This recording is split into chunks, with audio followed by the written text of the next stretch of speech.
അങ്ങനെ ഇങ്ങനെയൊന്നും തോറ്റുകൊടുക്കുന്ന പാർട്ടിയല്ല ബി ജെ പി.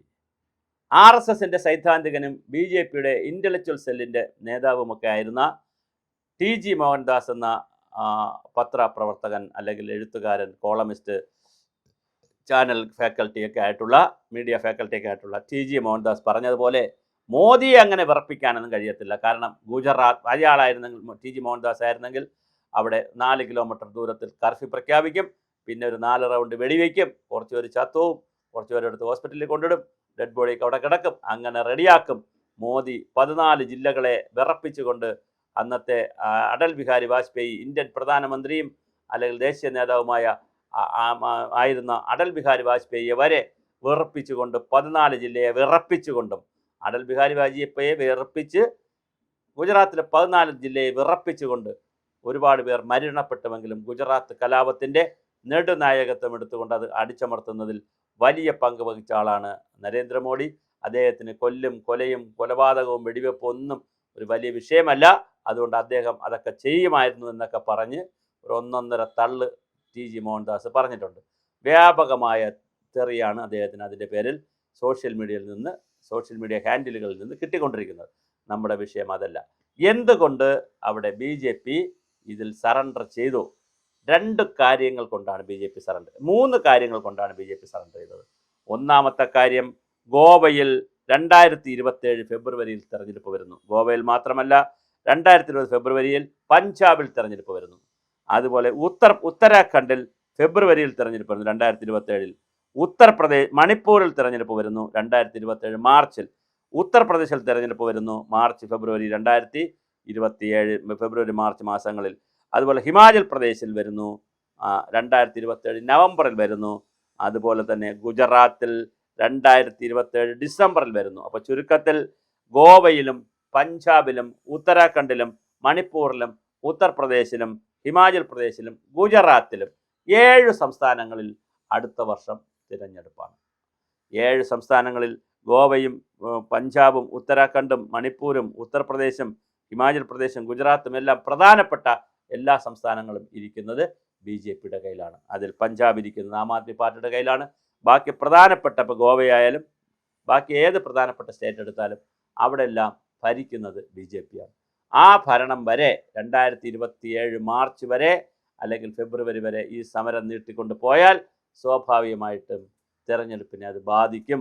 കാരണം ചെറുപ്പക്കാരുടെ വോട്ട് ടെസ്റ്റ് ചെയ്യാനുള്ള എല്ലാ സാധ്യതയുമുണ്ട്. അതിലൂടെ മുതിർന്നവരെ വോട്ടും ടെസ്റ്റ് ചെയ്താൽ ഒന്നും ചെയ്യാൻ കഴിയില്ല. അതാണ് ഒന്നാമത്തെ മോദിയുടെ സറണ്ടറിനുള്ള കാരണം. രണ്ടാമത്തെ മോദി സറണ്ടറിൻ്റെ പ്രധാനപ്പെട്ട കാരണം, ചന്ദ്രബാബു നായിഡു എന്ന് പറയുന്ന തെലുങ്ക് ദേശം പാർട്ടിയുടെ, അതായത് ആന്ധ്രയിൽ നിന്നുള്ള ചന്ദ്രബാബു നായിഡുവിൻ്റെ വലിയ പിന്തുണയോടുകൂടി 10-20 സീറ്റുകളുടെ പിന്തുണയോടുകൂടി കൊണ്ടാണ് നരേന്ദ്രമോദി ഭരിക്കുന്നത്. അദ്ദേഹം വളരെ കൃത്യമായി ഈ സമരത്തിൽ വിദ്യാർത്ഥികളോടൊപ്പമാണ് ഞങ്ങൾ എന്ന് പറഞ്ഞുകൊണ്ട് മാറി നിന്നു എന്നുള്ളത് വളരെ പ്രധാനപ്പെട്ട കാര്യമാണ്. നിതീഷ് കുമാറിൻ്റെ ബീഹാറിൽ നിന്നാണ് അടുത്ത കുറേ സീറ്റുകളുള്ളത്. നിതീഷ് കുമാറിനും വിദ്യാർത്ഥി സമരം കേൾക്കണമെന്നും അതിന് പരിഹാരമുണ്ടാക്കണമെന്നുള്ള അഭിപ്രായമായി. അപ്പോൾ ഘടകകക്ഷികളിൽ നിന്ന് തന്നെ ശക്തമായ സമ്മർദ്ദമുണ്ടായി. ഇതിലെല്ലാം ഉപരിയായിട്ടുള്ള സമ്മർദ്ദം, ഇതെല്ലാം പറയുമ്പോഴും നരേന്ദ്രമോദിക്കും ക്യാബിനറ്റിനും ധർമ്മേന്ദ്ര പ്രധാനെ മാറ്റുക അത്ര എളുപ്പമല്ല. അങ്ങനെ ഇരിക്കുമ്പോഴാണ് നാഗ്പൂരിൽ നിന്ന് ധർമ്മേന്ദ്ര പ്രധാനെ മാറ്റണം എന്നുള്ള സന്ദേശവുമായി 3 RSSകാർ ഡൽഹിയിലേക്ക് വരികയും അത് മോഹൻ ഭഗവതിൻ്റെ ദൂതുമായി വന്ന അവർ കൃത്യമായി ഡൽഹിയിൽ നരേന്ദ്രമോദിയുമായും അമിത്ഷായുമായും കാര്യങ്ങൾ ചർച്ച ചെയ്തു. അങ്ങനെ ബി ജെ പിയുമായി ചർച്ച ചെയ്തതിൻ്റെ അടിസ്ഥാനത്തിൽ കൂടെയാണ് മോഹൻ ഭഗവത് പ്രസ്താവന ഇറക്കിയത്. എന്തായാലും ആ 3 കാര്യങ്ങൾ, ഒന്ന് RSSൻ്റെ നാഗ്പൂരിൽ നിന്നുള്ള സമയബന്ധിതമായ ഇടപെടൽ, 2 ഘടകകക്ഷികൾ പ്രധാനപ്പെട്ട 2 ഘടകകക്ഷികൾ, അവർ രണ്ടുപേരും പോയാൽ പിന്നെ ഗവൺമെൻറ് ഇല്ല. ആ 2 ഘടകകക്ഷികൾ, ഒന്ന് ചന്ദ്രബാബു നായിഡുവും മറ്റൊന്ന് ബീഹാറിലെ നിതീഷ് കുമാറും. അവർ പറഞ്ഞതും ഇതിനകത്ത് വലിയൊരു കാര്യമാണ്. അതുപോലെ തന്നെ അത് രണ്ടും ഈ പറഞ്ഞതുപോലെ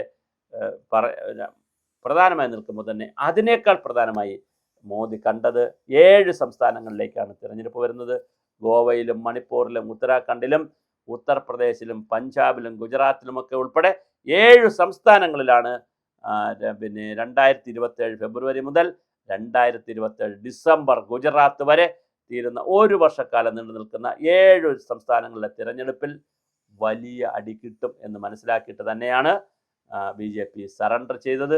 അല്ലാതെ ഒരു ജനാധിപത്യം സംരക്ഷിക്കാനോ ഒരു മതേതരത്വം സംരക്ഷിക്കാനോ ഒന്നും സംരക്ഷിക്കാനല്ല, കൃത്യമായ പൊള്ളും തെരഞ്ഞെടുപ്പ് രാഷ്ട്രീയത്തിൽ എന്ന് മനസ്സിലാക്കിക്കൊണ്ട് തന്നെയാണ് ഈ കൈ എടുത്തു കളഞ്ഞത്. അല്ലെങ്കിൽ കൈവച്ചുകൊണ്ടിരിക്കുമായിരുന്നു.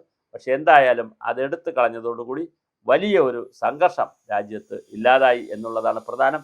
3 ഘടകങ്ങൾ, ഞാൻ സൂചിപ്പിച്ച പോലെ 3 ഘടകങ്ങളാണ് മോദിയെ പ്രേരിപ്പിച്ചത്. ഒന്നാമത്തെ ഘടകം 7 സംസ്ഥാനങ്ങളിലെ കൃത്യമായ തിരഞ്ഞെടുപ്പ്, അത് 2027 തന്നെ നടക്കുന്നു എന്നുള്ളതാണ്. അതുപോലെ തന്നെ ഈ 7 സംസ്ഥാനങ്ങളുടെ തിരഞ്ഞെടുപ്പ് പോലെ തന്നെ മറ്റ് 2 ഘടകങ്ങളുമുണ്ട്. ഒന്ന്, RSS സംഘപരിവാറിൻ്റെ ഒരു പിന്തുണ വിദ്യാർത്ഥി സമരത്തിന് കൂടി വന്നു എന്നുള്ളതും, അതുപോലെ തന്നെ ഘടകകക്ഷികളായ ചന്ദ്രബാബു നായിഡുവിൻ്റെ തെലുങ്ക് ദേശ പാർട്ടിയും, അതുപോലെ തന്നെ നമ്മുടെ ബീഹാറിലെ നിതീഷ് കുമാറിൻ്റെ പാർട്ടിയും ശക്തമായി ഇതിന് എതിരായി വിദ്യാർത്ഥി സമരത്തിൻ്റെ കൂടെയായിരുന്നു. അപ്പോൾ ഇതെല്ലാം നോക്കിയിട്ടാണ് മോദി പുതിയ ഒരു തീരുമാനമെടുത്തത്. കൃത്യമായി ആര് രാജിവെക്കണം? ധർമ്മേന്ദ്ര പ്രധാൻ രാജിവെക്കണം. അല്ലെങ്കിൽ ധർമ്മേന്ദ്ര പ്രധാൻ എന്ന് പറയുന്ന ആദ്യ ഗായകനെ ഒരു കാരണവശാലും രാജിവെപ്പിക്കില്ലായിരുന്നു. പക്ഷെ ഇപ്പോൾ കേൾക്കുന്നത് കേന്ദ്രത്തിലേക്ക് കൊള്ളൂല, രാജിവെപ്പിക്കാം, നമ്മുടെ ഒഡീഷയുടെ മുഖ്യമന്ത്രിയാക്കാനുള്ള ശ്രമം നടക്കുന്നു എന്നാണ് കേൾക്കുന്നത്. അറിയില്ല എന്താ സംഭവിക്കുകയെന്ന്. എന്തായാലും ധർമ്മേന്ദ്ര പ്രധാനെ കൈവിടാൻ BJP തീരുമാനിച്ചിട്ടില്ല, കൈ പിടിച്ചിട്ടുണ്ട്.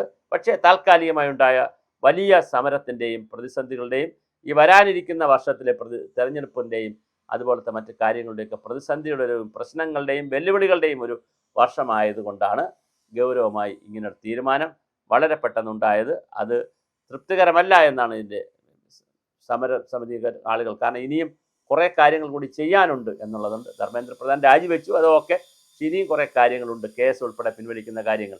അതിലും കേസ് ഉൾപ്പെടെ പിൻവലിക്കുന്നതിൽ കൂടി ഒരു കാര്യം പറഞ്ഞ് അവസാനിപ്പിക്കാം.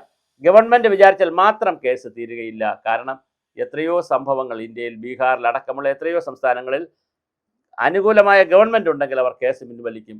പക്ഷേ ആരെങ്കിലും പബ്ലിക് ലിറ്റിഗേഷൻ കൊടുത്താൽ കോടതി കൃത്യമായി കേസെടുക്കുകയും പൊതുമുതൽ നശിപ്പിച്ചവരിൽ നിന്ന് കൃത്യമായി അതിൻ്റെ ബാക്കി പണം കൈക്കലാക്കണം, അല്ലെങ്കിൽ ഗവൺമെൻറ്റിലേക്ക് വസൂലാക്കണം, അങ്ങനെ തരാത്തവരെ പിടിച്ച് ജയിലിടണം എന്ന് വളരെ കൃത്യമായി കോടതികൾ പറഞ്ഞിട്ടുള്ളത് കൊണ്ട് തന്നെ ഇന്ത്യയിൽ കേസുകൾ പിൻവലിച്ച് പോയാലും കേസിൻ്റെ ഭാവി നിൽക്കുമെന്ന് തോന്നുന്നില്ല.